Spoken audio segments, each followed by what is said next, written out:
Today we're going to be fixing the caulking in my kitchen using this Quicksil Ultra by Dab. Also I got this 2-in-1 caulk finishing tool. There is a few different types of tools like this. I'll actually link all the different types in the description with the caulk I used and this light, because having great lighting actually really helps when you're doing this type of thing.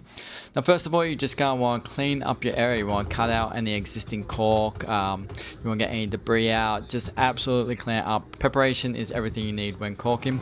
So once you kind of cut out all the excess caulk and everything, get a damp cloth, run it over, make sure you get all the excess dust out and just really make sure it's all clear, and then allow it to dry.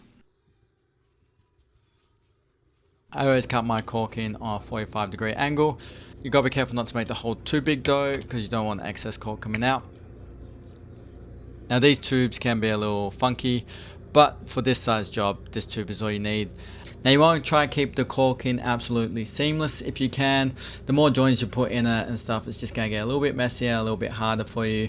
Just apply the same amount of pressure and take it on that 45-degree nice and slow. You don't need to rush this, just try and keep it nice and neat.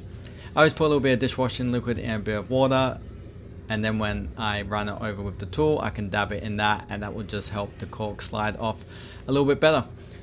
Now just go over a couple of times with the tool so you get it looking nice. Caulking is an art form. Don't expect you're going to be perfect at it straight away. It really takes practice. Hope this was helpful. Please like, comment and subscribe for more reviews and handy tips like this.